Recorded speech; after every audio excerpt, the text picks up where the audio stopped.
اس کے اوپر اپوزیشن نے پیپلز پارٹی مسلم لیگ اور پی ٹی آئی نے اتحاد کیا.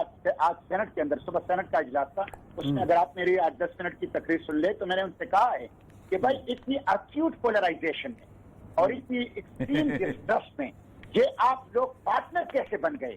کیا یہ سیکورٹی اسٹیبلشمنٹ نے آپ کو پارٹنر بنا دیا, ایس اے ٹی ایف یا انٹرنیشنل اسٹیبلشمنٹ نے آپ کو پارٹنر بنا دیا, یا این آر او کی لالچ میں آپ پارٹنر بن گئے؟ اچھا, یہ ایک اور جو پاس ہوا ہے جو کہ پی پی سی میں امینڈمنٹ ہوئی ہے 501 میں, جی وہ جو 5 لاکھ روپے جرمانہ اور 2 سال قید ہے, یہ آج تو ایسے جو ایجنڈے کے اوپر 2 بل تھے جو سیشن کی, ایک منی لانڈرنگ کا تھا اور ایک وقف کا تھا. ہمارے آنے کے بعد کہ انہوں نے کچھ اور حرکتیں کی ہوں, اس لیے کہ ہماری جب نہیں چلی گئی تو ہم نے تو واک آؤٹ کریں. اچھا ٹھیک ہے, ٹھیک ہے. اچھا مشتاق صاحب, یہ جو آپ نے بات کہی ہے کہ جی سینٹ کے اندر ان تمام اپوزیشن جماعتوں کا پی ٹی آئی کے ساتھ معاملہ طے تھا, تو پھر یہ آج اسمبلی کے پارلیمنٹ کے مشترکہ اجلاس میں شور شرابہ کس بات کا, بل بھی منظور ہو گئے, عددی اکثریت بھی زیادہ ہے, تو پھر آپ کیوں نہیں ان کے ساتھ جا کے بیٹھے, آپ کیوں اکیلے کھڑے ہوئے ہیں, کیوں مخالفت مول لے رہے ہیں لوگوں کی؟ آج جب کاؤنٹنگ ہو گئی تو صرف 10 ووٹوں کا فرق تھا. پیپلز پارٹی اور مسلم لیگ نے اپنے 10 ارکان غائب کرا دیے تھے. نمبر 1. دوسری بات یہ ہے کہ یہ بہت بڑا الزام لگا رہے ہیں کہ 10 ارکان پیپلز پارٹی اور نون لیگ نے غائب کرا دیے. یہ تو آپ ان سے پوچھ لیں, خود کہتے ہیں کاؤنٹنگ سے پتہ چل رہا ہے عثمان, اور مسلم لیگ بھی کہتے ہیں کہ ہمارے اتنے لوگ غائب. آپ کا ساتھ کس نے دیا یہ بتائیں, آپ اکیلے کھڑے رہ گئے؟ اپوزیشن نے تو بظاہر ساتھ دیا, یعنی لیکن اپوزیشن نے ٹیکنیکلی فیسیلیٹیٹ کیا ہے ان کو. بظاہر ساتھ دیا, ٹیکنیکلی فیسیلیٹیٹ کیا.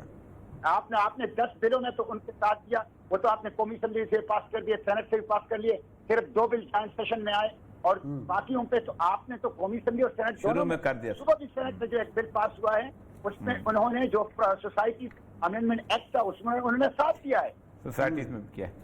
تو آپ کا ساتھ کس نے دیا؟ مولانا فضل الرحمان صاحب رہ گئے اکیلے؟ میں تو اکیلے کھڑا تھا, آپ دیکھ رہے ہیں کہ میں اکیلے بول رہا تھا, اکیلے پارلیمنٹ کی ساورنٹی کے لیے لڑ رہا تھا, اور میں ان سے کہہ رہا تھا کہ دیکھیں آپ لوگوں نے یہ کہا تھا کہ سر جب باقیوں کو کوئی پارلیمنٹ کی ساورنٹی کا کچھ نہیں ہے تو آپ نے ٹھیکہ لیا ہوا ہے سینیٹر صاحب. دیکھیں میں نے تو صبح ان کو اقبال کا شعر سنایا, یہ اوریا صاحب اقبالیات کے ایکسپرٹ ہیں, یہ جاوید نامہ کا شعر ہے, میں نے ان کو سنایا کہ وزیر اعظم صاحب کہہ رہے ہیں کہ میں اقبالیات کو پڑھاؤں گا بچوں کو, تو اقبال نے جاوید نامہ میں یہ شعر کہا ہے کہ آنچ شعرا راپنت روبا مزاج احتیاج شعروں کو لومڑی بناتا ہے, مانگنا ہاتھ پھیلانا, کشکول اٹھانا.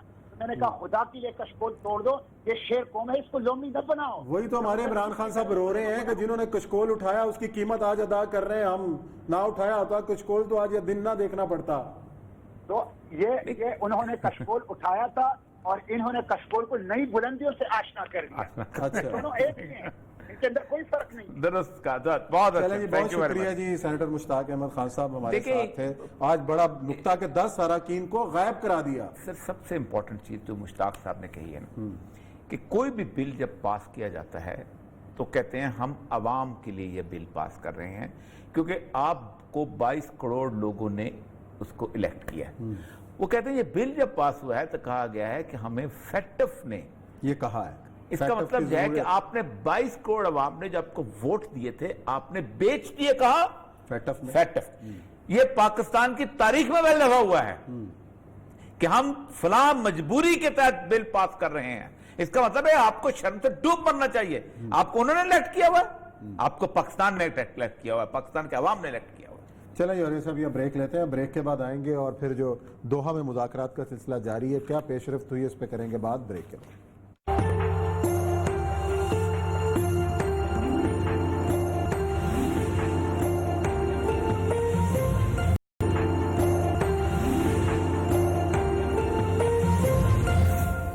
جی ناظرین, بریک کے بعد ہرفراز میں ایک بار پھر خوش آمدید. دوحہ میں بہت امپورٹنٹ مذاکرات کا سلسلہ جاری ہے افغانستان کے مختلف گروپوں کے درمیان حکومت سازی کے حوالے سے.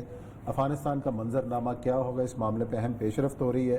اس تمام تر صورتحال کا جائزہ لیتے ہیں. اور یہ صاحب کل بھی ہم نے اس پر بات کی, آج نئی ڈیولپمنٹس کیا ہوئی ہیں؟ دیکھیں نئی ڈیولپمنٹ دن بدن روز بروز نئی سے نئی ڈیولپمنٹ ہے. کل ذرا سا لوگوں نے کہا تھا کہ آپ نے بیک گراؤنڈ کی تفصیل کافی حد تک آپ نے نہیں بتائی, تھوڑا سا تفصیل سے بہت لوگ سوال کرتے رہے.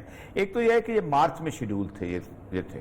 پہلی بات یہ ہے کہ 8 جولائی کو سب سے پہلے روڈ میپ جو ہے وہ طے ہوا تھا. 8 جولائی کے روڈ میپ کا پہلا فکرہ یہ تھا کہ both the parties agrees for the institutionalization of every institution in Afghanistan to Islamize for comprehensive peace. کہ ہم ہر اسلامی جو ہے اس کو کریں گے, دفعات کو نافذ کریں گے تاکہ پیس آ جائے. یہ ایک بنیادی پہلا نقطہ تھا اس کے لیے روڈ میپ. اس کے تحت ان کا ایگریمنٹ ہوا. اچھا, کمال کی بات یہ ہے کہ یہ دنیا کی تاریخ میں پہلا واقعہ ہے اچھا کہ ایک ملک جس کو اقوام متحدہ کے 190 ملک اس حکومت کو تسلیم کرتے ہیں, اقوام متحدہ کے سارے انسٹیٹیوشنز کو تسلیم کرتے ہیں, تمام ریجنل آرگنائزیشن ان کی نمائندگی کرتی ہیں صحیح, اور کہتی ہیں کہ یہی حکومت ہے, لیجیٹیمیٹ حکومت یہ ہے. لیکن جس وقت طالبان کے ساتھ امریکہ کی مذاکرات ہوتے لگتے ہیں تو امریکہ کہتا ہے کان سے پکڑ کے دفع ہو جاؤ. یہ دنیا کی تاریخ میں کبھی نہیں ہوا کہ جس ملک کو سارے ملک قانونی تسلیم کرتے ہوں, جس حکومت کو قانونی تسلیم کرتے ہوں, ان کو باہر کھڑا کر دیا جائے کہ آپ وہاں پر کھڑے ہو جائیں. اچھا, اس کے بعد ہوا یہ کہ انہوں نے روڑے اٹکانا شروع کیے مختلف طریقوں سے, کبھی یہ 5000 طالبان جو تھے وہ انہوں نے چھوڑنے تھے اور 1000 طالبان نے چھوڑنے تھے. اس میں کبھی یہ کرتے کرتے میں to cut story short 6 Taliban جو تھے وہ ان کے پاس رہ گئے, اور اس کے اوپر پریشر تھا امریکہ کے اپنے پینٹاگون کے کچھ کورس, فرانس کا اور آسٹریلیا کا, ٹھیک ہے, کہ ان کو ہم نہیں چھوڑنے دیں گے ورنہ یہ مسئلہ ہو جائے گا. اب وہ طالبان کو انہوں نے ایگری کر لیا 6 کہ آ جائیں آپ, ہم کچھ کر لیں گے. طالبان جس وقت وہاں پہنچے ہیں, ہال کے اندر جانے لگے ہیں, تو ان کو پتہ چلا کہ یہ تو اپنا آئے نہیں. وہ باہر نکلا ہے. اچھا, باہر نکلانے کے بعد انہوں نے کہا کہ بھائی پہلے تو وہ 6 چھوڑو گے تب. اب پریشر یہ وہ سارا کچھ کرتے کرتے آپ اندازہ کریں کہ جہاز اڑا ہے, چھوٹا جہاز جس میں 12 سیٹیں تھیں, اور اس کے اندر 6 صحافی لیے انہوں نے, بگرام جیل سے ان کو باہر نکالا ہے ان 6 طالبان کو. اس کی تصویریں نیو یارک ٹائمز میں بنے, ٹھیک, باہر نکالا ہے. اب پہلے ان کو کہا کہ بھائی جان تھوڑا سا حلیہ ٹھیک کر لیں, دنیا میں پریسا, ہم کپڑے نہیں دیتے ہیں, پہن لیں, کوئی سے بال سیٹ کر لیں, کیونکہ لوگ کہیں گے ان کو جیل میں بہت برا رکھا. لے کے انہوں نے طیارہ جب اڑا ہے تو وہاں سے انہوں نے صحافیوں سے, جن میں وہ کیا نام ہے, وہ جو کوفی ہے, وہ جو خاتون جو ہے, کیا اس کا مجھے نام یہ شاید اس میں ہو, وہ بھی اس کے اندر بلکہ فرنٹ سیٹ پہ وہ بیٹھی ہوئی تھی, فوزیہ کوفی. تو اس کو اس سے انہوں نے یہ کروایا ہے کہ بھئی وہ آ رہے ہیں. آنے کے بعد ان کو انہوں نے ایک مکان میں رکھا ہے کہ یہ آگے کووڈ-19, اس کے بعد گفتگو شروع ہوئی. اب عثمان صاحب اس میں 15 فورن منسٹروں نے تقریریں کی ہیں, یہ سب سے امپورٹنٹ ترین چیز ہے. اور اس میں ایک انڈیا کے فورن منسٹر میں ہم بات نہیں کر رہے اس وقت, اور اس کا ایک ریلیشن شپ میں بتاتا ہوں جو آج شمالی اتحاد کے ساتھ, عبداللہ کے ساتھ نہیں. اس کی مزدار بات ہے کہ پہلی تقریر تھی قطر کے عبد الرحمن الثانی کی. اس نے بنیادی طور پہ یہی کہا ہے کہ دیکھیں آپ نئی اپارچونٹیز ہے, حالات کو دیکھیں, چیلنجز کو دیکھیں, اس کے حساب سے آپ اس میں آگے آئیں اور کام کریں. اچھا, اس کے بعد یونائٹڈ نیشنز اسٹیٹ کے مائک پومپیو کے تھے, یہ سارے اس پہ ویڈیو کانفرنس پہ تھے. انہوں نے بھی اس میں بھی یہی کہا ہے کہ آپ نے فیوچر جنریشن کو سوچنا ہے, پیس کے لیے سوچنا ہے, فلاں کرنا ہے. اور اب میں آپ کو بتاؤں کہ اس وقت انڈیا جو اعتراضات کر رہا ہے اس کا پاکستان جواب نہیں دے رہا, امریکہ جواب دے رہا ہے اس معاملے کے اندر. پاکستان میں شاہ محمود قریشی صاحب انہوں نے بھی ایک تقریر کی کہ بنیادی طور پر میں فکرے پڑھ دیتا ہوں اس کے شاہ محمود قریشی صاحب سے, the political solution is only a way forward. اور انہوں نے کہا ہے کہ Afghan alone must be the master of their destiny without outside influence. یہی فکرے جو ہیں یہ اس نے کیے ہیں انڈین جو فارن منسٹر تھا, اور وہ اس کا نام ہے سبرامنیم جے شنکر. اب اس میں 3-4 ایسے مطالبات تھے کہ جو مطالبات طالبان کے مقابلے میں عبداللہ نے اور انہوں نے پیش کیے. وہی مطالبات بھارت نے پیش کیے. اب سن لیں اب مطالبات کیا ہیں. وہ جو ہمارے ہاں فیشن ہے آج کل, اس نے یہ کہا ہے, جو کمال کی بات یہ ہے کہ it should be peace process must be Afghan led, Afghan owned and Afghan controlled. یہ تو وہ فکریں ہیں شاہد محمود قریشی کے. Doha talks should respect national sovereignty. ٹھیک ہے. and territorial integrity. کہ اس علاقے کو ٹیریٹوریل جو انہوں کا افغانوں ٹھیک پروموٹ. نمبر 1 یہ مطالبہ انہوں نے رکھا ہے کہ انہوں نے اپنا عبداللہ جو انڈین اس نے کہا promote human rights and democracy ensure interest of minorities ٹھیک ہے. وومن اینڈ ولنریبل کہ عورتوں کے حقوق مائنورٹیز کے حقوق اور وہ جو کہ ولنریبل ہیں ان کے حقوق effectively address violence across the country. یہ انہوں نے یہ کہا اس نے کہا اور اس کے بعد اس نے ایک کمال بات کی اور یہ ہندوستان کی ڈیفیٹ کا سب سے بڑا اظہار تھا. اس نے تقریر کرتے ہوئے کہا افغانستان کا کوئی کونا ایسا نہیں ہے جہاں ہمارے 400 مختلف ڈیولپمنٹ پروجیکٹس کا نشان موجود نہ ہو. اتنا کچھ کرنے کے بعد بھارت کو یوں کان سے پکڑ کے انہوں نے نکال دیا.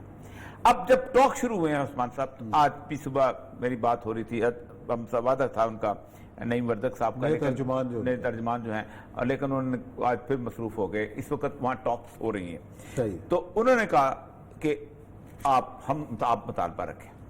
آپ دیکھیں کہ ان کو انہوں نے اس مذاکرات کے بعد جو معاہدہ ہوا ہے اس کے اندر انہوں نے لیجیٹیمیٹ گورنمنٹ ایکسیپٹ نہیں کیا. انہوں نے کہا ہم اس گورنمنٹ سے نیگوسیشن کریں گے, یہ ایک گروپ کی حیثیت سے یہاں آ جائیں گے. سب سے اہم ترین بات یہ ہوئی ہے جس کے اوپر اس وقت پوری دنیا تلملائی ہوئی ہے, جس نے زلمے خلیلزاد صاحب جہاں پہنچے ہیں کہ یہ کیا ہو گیا. انہوں نے عبدالغنی برادر کو پیچھے کیا اور مولانا عبدالحکیم حقانی کو وہاں لا کے بٹھا دیا. حقانی ویسے ہی لرجی ہے. ہاں, یہ بیسیکلی مولانا عبدالحکیم سراج زئی ہیں. یہ بیسیکلی مولانا سراج زئی جو تھے, یہ سراجیہ ایک مدرسہ بھی ان کا کوئٹہ میں بھی ایک مدرسہ تھا. کوئٹہ میں بڑی دیر درست و تدریس دیتے رہے اور یہ مولانا ہبت اللہ کے بہت قریب. ٹھیک ہے. اور انہوں نے کہا دیکھو بات سنو, جب تک ہم امریکیوں سے مذاکرات کر رہے تھے ہمیں کولمبیا یونیورسٹی کا گریجویٹ چاہیے تھا اور وہ تھا ستانک ریف عباس ستانک. اب ہم نے بات کرنی ہے پشتونوں سے, ہم نے بات کرنی ہے اس زبان میں جو یہ جانتے ہیں. اسی لیے پوری جو کاروائی انگریزی میں ہو رہی تھی تو عبدالحکیم حقانی صاحب نے جو ٹوپا نہ لگایا ہوا تھا وہ ٹوپا بھی نیچے رکھ دے. میں سمجھ ہی نہیں آ رہی. اس نے کہا سارے تم لوگ آسمان سے اترے ہو, تم نے کون ہے جو پشتو نہیں جانتا, تم نے کون ہے جو فارسی نہیں جانتا, تم نے کون ہے جو اردو عربی نہیں جانتا, میرے زبان میں گفتگو. اب انہوں نے بالکل خاموش سے آگے جا کے وہ بیٹھے رہے. اس پہ شور مچا کہ یہ کون سا بندہ لے کے آ.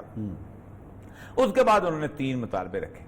ہماری خواتین کا کیا ہوگا, ہماری جناب منارٹیز کا کیا ہوگا. اب منارٹی افغانستان میں بہت تھوڑی سی ہیں, مطلب اگر آپ شیعہ کو منارٹی گنتے ہیں تو میں تو نہیں گنتا ہوں اور نہ طالبان گنتے ہیں. میں نے کئی دفعہ اس کو بتایا کہ طالبان کی اپنی گورنمنٹ کے اندر کم از کم 2 وزیر جو تھے وہ شیعہ کمیونٹی سے تعلق رکھتے جب وہ طالبان کابل میں برس اقتدار تھے. ٹھیک, اور بدخشانی شیعہ تھے, وہ کمال لوگ تو ان کے قریب تھے. تیسرا انہوں نے یہ کہا کہ آپ ہم جو وائلنس اور اس کے بارے یہ جو ہے اور پیس پروسیس کے اندر آپ جو ہے وہ کریں گے, کیا نام ہے جیسے کہتے ہیں سیز فائر. اب سیز فائر تو وہ قطار بن گیا جب تک نیگوسیشن کمپلیٹ نہ ہو سیز فائر نہیں ہو سکتا. صحیح. اس کے اوپر طالبان نے صرف ایک بات کی, انہوں نے کہا ہم نے 8 جولائی کو یعنی آج سے 1 سال پہلے جو امریکیوں کے ساتھ روڈ میپ طے کیا تھا اس روڈ میپ کے مطابق ہم نے کہا تھا کہ Islamization of all the institutions. ٹھیک, ہم نے کوئی ڈیموکریسی, ہم نے کوئی آئین, کسی کی بالادستی کی بات نہیں کی تھی. ہمارے نزدیک بالادست ایک ہی چیز ہے, شریعت. ہم نے علاقے کے لیے بھی ہم نے نہیں بات کی تھی کیونکہ ہم سمجھتے ہیں کہ علاقہ جو ہے وہ اگر ہمارے پاس ملتا ہے اور اس میں شریعت نافذ نہیں ہوتی تو ہمیں وہ علاقہ نہیں چاہیے, نہ ہمیں ملک چاہیے, نہ ہمیں علاقہ چاہیے, نہ ہم نے 19 سال اس کی شریعت. انہوں نے کہا ایک بات ہے, اس چیز کو سپریم مان لو, ہم نے شریعت کو نافذ کرنا ہے اس علاقے کے اندر. صحیح. اس کے نیچے آپ جمہوریت کا پروسیس لے آؤ, پاور شیئرنگ کا لے آؤ, عورتوں کے جو شریعت حقوق عورتوں کو دیتی ہے وہ ہم اس کو ماننے کو تیار ہیں, جو شریعت حقوق منارٹیز کو دیتی ہے وہ ہم ماننے کو تیار ہیں. میں اور آپ سامنے سے, آپ کے اندر بھی علماء بیٹھے ہوئے ہیں, ہمارے اندر بھی علماء بیٹھے ہوئے ہیں, کتابیں کھلی پڑی ہوئی ہیں, کتابوں کے اندر کچھ چھپی ہوئی چیز شریعت نہیں ہے. جیسے کہ اس پہ گفتگو جو تھی آج صبح بھی یہی جاری رہی کہ شریعت پہ, اور ایک عموماً جو گفتگو جس پہ بہت زیادہ ہمارے پاکستان میں بھی شور مچتا ہے کہ کون سی شریعت، تو اس پہ انہوں نے باقاعدہ جو قاری صاحب موقف لیا تھا کہ دیکھیں بات سنیں، جو چیز آپ نے نافذ کرنی ہے اس پہ کسی کو کوئی اختلاف نہیں ہے، شیعہ سنی وابی بریلوی دیوبندی سارے سب کوئی نہیں کہتا کہ چوری پہ ہاتھ نہ کاٹو، کوئی نہیں کہتا سود جائز ہے، کوئی نہیں کہتا کہ زنا کے اوپر سنسار نہ کرو یا کوڑے نہ لگاؤ، کوئی نہیں کہتا کہ غیبت کی یہ سزا ہے، کوئی نہیں کہتا بہتان کی یہ سزا ہے، جو چیز آپ نے شریعت کو ایک دوسرا کون کہتا ہے کہ سیگریگیشن آف دا وومن، عورتوں کی تعلیم اسلام میں بھی جائز ہے لیکن علیحدہ، وہ جو بات میں نے آپ کو بتایا تھا کہ 2001 سے پہلے آخری جو 1999 کے اینڈ پہ جو وومن ڈے ہوا تھا 8 مارچ کو ہوتا ہے نا، 8 مارچ کا وومن ڈے ہوا تھا، وہ طالبان نے باقاعدہ خود منایا تھا لیکن وومن یونیورسٹی میں منایا گیا تھا۔ اچھا، اور وہ ان کو جب انہوں نے پوچھا اس نے عبدالرقیب متوکل سے کہ آپ عورتوں، اس نے کہا عورتوں کو ہم تعلیم دینا چاہتے ہیں، حقوق دینا چاہتے ہیں، لیکن تمہاری طرح کے حقوق اور تمہاری طرح کی تعلیم نہیں دینا چاہتے، ہم اپنی طرح کی تعلیم دینا چاہتے ہیں اور ہماری عورتیں اس طرح کی تعلیم چاہتے ہیں۔ اس میں انہوں نے کہا یہ 3 ملین جو ہے 30 لاکھ بچیاں اسکول گئی ہیں، ان کا کیا ہوگا؟ اس پہ انہوں نے یہ کہا کہ 30 لاکھ بچیاں اسکول میں رہیں گی، لیکن یہ نہیں ہو سکتا کہ 30 لاکھ بچوں کے اسکول کے اندر مرد ٹیچر آ جائے اور مرد اپنا مکسنگ یہ ہم الاؤ کرے۔ یہ ہے سر بنیادی طور پہ اس وقت جو ٹاک چل رہے ہیں، اس میں جو مزدار 2-3 واقعات ہوئے وہ بڑے عجیب و غریب ہیں۔ ایک تو یہ تھا کہ خوف، کووڈ کا بہت خوف تھا، تو انہوں نے وہ جو اس کی پریزنٹر تھی نا، وہ جو اسٹیج سیکٹری، وہ بار بار کہہ رہی تھی کہ آپ ماسک پہنیں، طالبان ماسک نہیں پہن رہے تھے بالکل، ٹوٹل آپ دیکھا ہوگا، ایون اب یہ ہماری پارلیمنٹ میں نہیں پہنے، ایون عبداللہ جو ہے وہ بھی اس مسئلے میں بالکل کسی قسم کے، میں یہ تصویریں دیکھ رہا ہوں نا تو آپ حیران ہوں گے کہ بالکل وہ ماسک پہننے کی اس کا کوئی طریقہ ہے۔ اچھا، سب سے اہم ترین بات جو ہے کہ اس وقت جو وہاں پر باتیں ہو رہی ہیں کہ امریکنز، میں حیران ہوتا ہوں کہ جو ایلس ویلس نے جو ایک ٹویٹ کیا ہے، آپ کو پتہ ہے کہ امر اللہ صالح جو ہے یہ انڈین ایجنٹ بہت ان کا کلوز تھا، اور اس کو اس نے ڈیورن لینڈ کی جب بات کی تھی تو اس کے بعد اس پہ دھماکہ بھی ہوا تھا، لیکن اس نے جو ٹویٹ کیا ہے، اس نے ٹویٹ میں جو بیسک کرکس ہے نا، اس نے کہا یہ تم قوم پرستانہ، یہ نیشنلسٹ ٹرینڈ سے باہر نکلو، یعنی یہ امریکنز جو کہ زندگی بھر دنیا کو سبق دیتے رہے کہ نیشنلزم اور وہ کہتے ہیں کہ تم نیشنل ٹرینڈ سے باہر نکلو، اور اس نے ایلس ویلس نے یعنی اس کے اندر یہ بات کی ہے، یہ ایک بالکل ڈیفرنٹ قسم کی چیز جو ہے وہ نکل آ رہی۔ اب لگتا یہ ہے کہ شاید کچھ عرصے کے بعد، کیونکہ جلد خریداد آیا ہوا تھا پاکستان کو، اس نے راضی اسی لیے کیا تھا کہ پاکستان جو ہے انہوں نے ان کو کہا کہ آپ ایسا کریں کہ جا کے ان کو نا طالبان کو راضی کریں کہ ان کو افغان گورنمنٹ کی حیثیت سے بیچ میں رکھ لیں، حکومت کی حیثیت سے رکھیں، نہ کہ فریق کی نہیں، فریق نہیں، پارٹی، چھوٹی پارٹی، گروپ کی، انہوں نے رکھا ہے گروپ کی حیثیت سے، لیکن مذاکرات کر لی بات تو ہے ان کے، لیکن یہ ہے کہ انہوں نے اس وقت دنیا پوری کا جو پریس ہے طالبان کے خلاف لگا ہوا ہے کہ یہ ایک بہت بڑا سسٹم بن جائے گا، اور سب سے اہم ترین بات جو ہے وہ کہہ رہے ہیں کہ القاعدہ جو ہے یہ اس کی ابھی تک وہاں پر شاخیں موجود، اور اس پہ انڈیا نے بڑا شور شر یہ مچایا ہے کہ طالبان نے ساری القاعدہ جو ہے وہ انڈیا میں بھیج دیا ہے، اور اس کا ایک ثبوت یہ ہے کہ 29 فروری کو معاہدہ ہوا ہے نا جی، 29 فروری کے بعد مارچ کا ان کا القاعدہ کا جو نوائے افغان جہاد نکلا تھا، اس کے بعد انہوں نے نوائے غزوہ ہند جو ہے وہ نکال دیا ہے، اور یہ میں جو اس وقت جو انٹرنیشنل پریس میرے سامنے، آپ اندازہ کریں کہ کہتے تھے کہ 2 جو تھے کہ they should not break the ties, یہ جو انٹرنیشنل پریس جو ہے، اور اس میں زیادہ تر انہوں نے افغانوں کو، وہ جو تھا نا جو بھگوڑے افغان ہیں، ان کو انہوں نے کیا ہوا تھا نا، وہی سارے اس کے اندر موجود ہیں، اور وہ انہوں نے یہ دیکھا the remaining 5 conditions the US Taliban deal essentially demanded in various ways that the Taliban sever all ties with the militant organization, especially Al-Qaeda, and Al-Qaeda has long been provided funds for Taliban insurgency. اور یہ انہوں نے کہا کہ القاعدہ جو ہے اب یہاں سے نکل گئی ہے اور کسی اور جگہ چلے گئی ہے، اس پہ انہوں نے بلا عبدالقیب بادر نے کہا دیکھیں بات سنیں، القاعدہ نے ہمارے مقصد کے لیے ہمیں سپورٹ کیا، ہم لڑ رہے تھے، ہمیں دنیا کا کوئی بھی ملک سپورٹ کرتا ہم ساتھ ہوتے ہیں، دنیا کی کوئی بھی، اور جب پوری دنیا نے ابینڈن کر دیا تھا. اب القاعدہ کا اپنا موٹو ہے تم لڑو، انڈیا سے کولو لڑے القاعدہ کے ساتھ وہاں جا کے. اب ہیڈ کوارٹر تو القاعدہ کے ساتھ وہاں پر پہنچ چکا ہوا. تو اصل اب دیکھیں کل تک کیا ہوتا ہے یا پرسوں تک کیا ہوتا ہے، لیکن مجھے یہ اتنا جلدی ہوتا اس لیے نظر نہیں آ رہا کہ مطالبہ ایسا ہے کہ جس مطالبے کے اوپر شور مچنا. انہوں نے یہ کہتے ہیں اسلامی شریعت کا نفاذ. میں آخری سر فکران کا یہ ہے کہ اسلامک ڈیموکریٹک ریپبلک کہہ دیں خدا کے لیے. اچھا وہ کہتے ہیں نہیں یہ جو خنزیر کے اوپر بکری کا دھڑ لگانا نا یہ غلط ہے، یہ نہیں ہوتا. پھر رولا اسلام پر آ کے اٹکا. اٹک. چلیں جی ناظرین، یہ پروگرام کا وقت ختم کرتے ہیں. کل انشاءاللہ نئے موضوعات کے ساتھ ہم آپ کی خدمت میں حاضر ہوں گے. اپنا خیال رکھیے گا، اپنے فیڈ بیک سے بھی کیجیے گا. اللہ حافظ.